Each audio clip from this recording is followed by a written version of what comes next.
So let's go. Welcome back to Serena's Playbook, the place for you to level up your strategic thinking. I have more than 20 plus years, more than 20 years or 20 plus years in comms and media.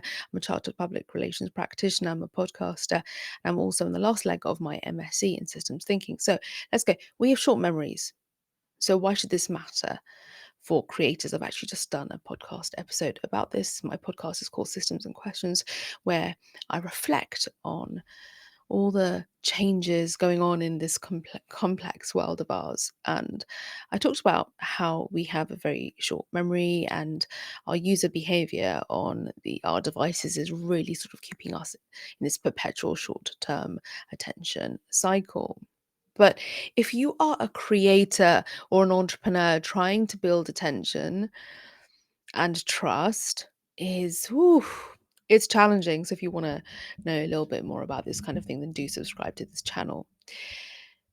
This episode is about something that we often underestimate, and that's how short our audience memory really is.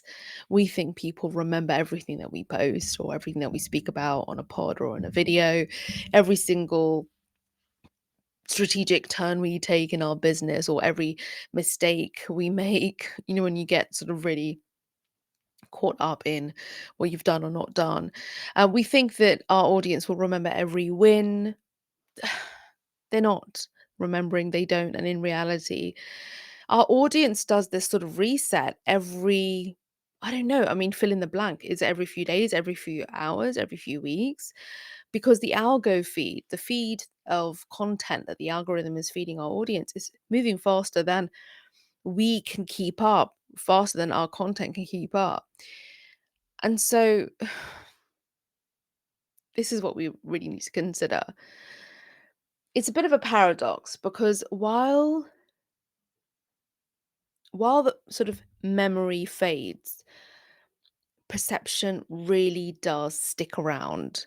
And this is why public relations and spin is so powerful, because even before sort of social media, it was still necessary to have PR messaging and spin that could really help stick your sort of reputation in people's hearts and minds. So the tricks are still required. We're just in different times, but the tricks are still required. So you might need a single strong narrative. Or let's just say you have handled something really poorly and it will echo. It will echo for longer than sort of however many posts you've put out on your socials.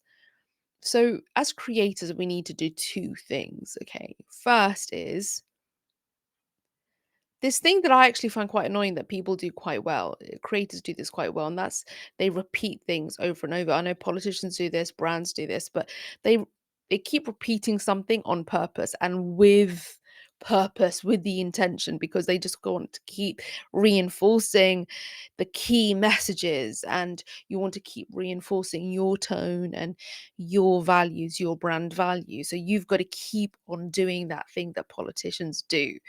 And the other thing is, which I do in systems thinking, is constantly zooming out and understanding the sort of the feedback loops between your content, your audience sentiment, and then also the algorithm. Like what's going on? You've constantly got to be looking at this sort of pattern on a regular basis. You can't just sort of do it now and then just expect that to be the case for the rest of the year.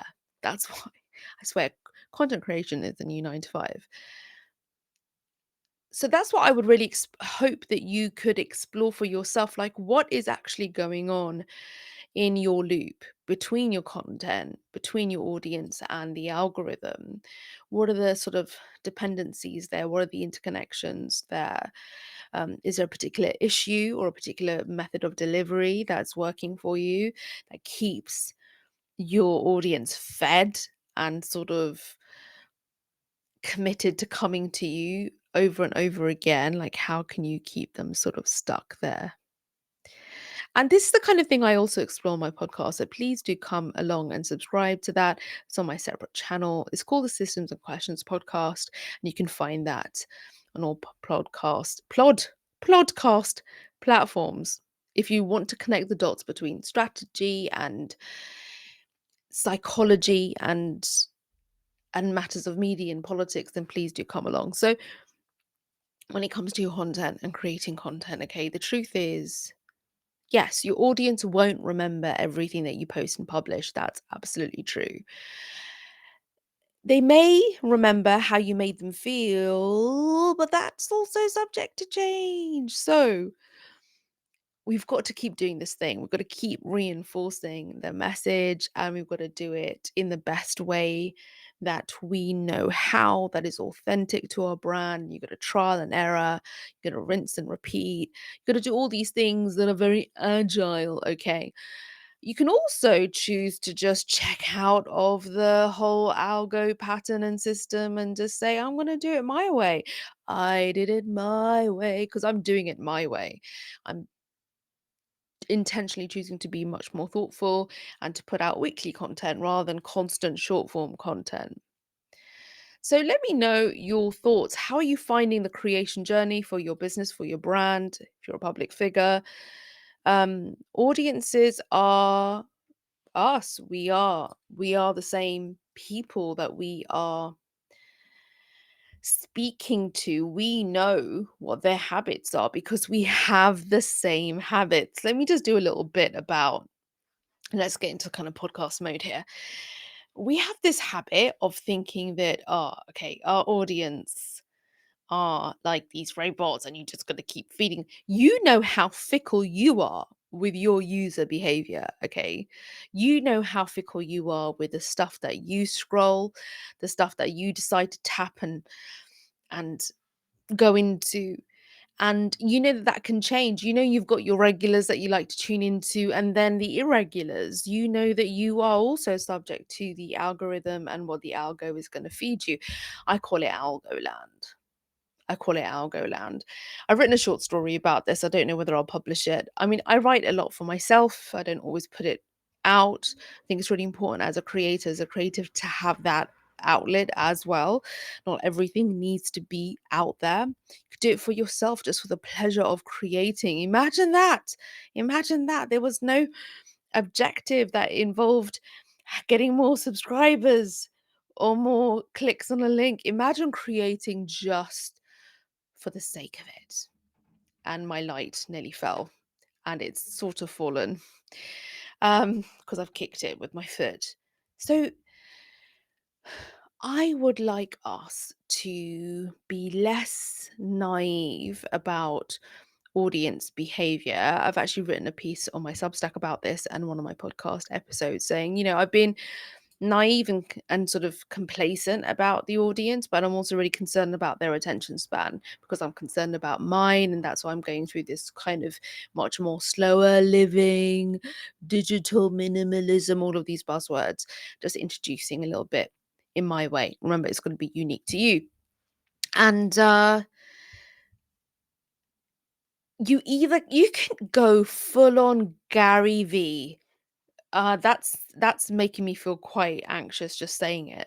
Like going full on Gary V. I've kind of done that, but when you try and replicate Gary V and you do that yourself, I mean, you ain't got a team around you. Let's just say, well, if you do, good on you. But if you don't have Gary V's team around you to do that sort of like almost machine like capturing and churning out of content to constantly reinforce your messaging and be everywhere, like however many hundred posts he does every day. And if you try and do that for yourself, good luck for your mental health, good luck for your just health generally, because how can you sustain that? The neurodivergent me, which is me, really is not a separate me, but the part of me that is just like, yeah, let's work, let's burn out. It's like, yeah, let's do it. And I've done it, and it just burn out a day or two or three later because you can't keep that up. Because I found this especially once I started doing my postgrad study now in my 40s. I was like, whoa, there's no way I can keep that up if I want to go and do deep learning, if I want to really get into sort of like deep study and research and qualification, all of this wonderful stuff that comes with studying, yeah. Um, there's no way I can keep that up. And I almost felt quite antithetical. There was no way. It was like so like polarized, like so binary. I couldn't do it. I just couldn't get into the short form rhythm anymore because I need my brain to be able to just have space between all the deep learning I'm doing and just life. And now if I'm just constantly jumping on my phone and doing this stuff, I am gonna burn out. It's just impossible. And so I realized that a lot. Or I was like, oh gosh. So when I was just doing short form amidst long form, but just constantly creating and churning out, I wasn't kind of feeling like I was actually getting any kind of benefit for myself personally as a creator. And therefore, where's the substance, the significance, the quality for the audience? So I had to make that call. I had to make that call because if everyone has the tools, if you don't have Gary Vee's team, you've got AI doing stuff for you. If everyone is just churning out so much and the algo still doesn't show your stuff, then what are you doing it for? So I thought, okay, I've got to put myself into the mix, put the creator into the mix. We think about the audience all the time, but we know how the audience behaves and it's much like us and it can be quite fickle. So you've got to put yourself into the mix here as well as a creator, somebody who's going to get value out of it and therefore offer value. If you're just churning out the same message over and over just so they remember you, fine. But where's the value as well? Are you growing and are you bringing them along with you? Like when I provide media and political commentary on my separate channel where I host my podcast, I'm like, okay, if I'm espousing critical thinking, how am I demonstrating that? And so if you're doing personal growth, professional growth, whatever sort of style of your content, if you're not growing, how do you expect them to? It's like a teacher who isn't actually studying themselves, isn't refining all that sort of knowledge and wisdom that they have. So how are they going to be the best sort of guide and tutor for those in the classroom? So just there's this sort of, it's not even a balance, let's not put cliches on this. You either churn and churn and churn and you are sort of appealing to people's churn mind, right? Or you're going for depth. Your thoughts. I don't know how you can do both, but if you want to stay memorable, I don't know. Do I want to be memorable for acting like a politician online where I'm just repeating slogan after slogan, or do I want it to be much more meaningful? And I've talked about legacy before. Where does that factor in? I would love for your thoughts. I have weekly episodes over here on Serena's Playbook.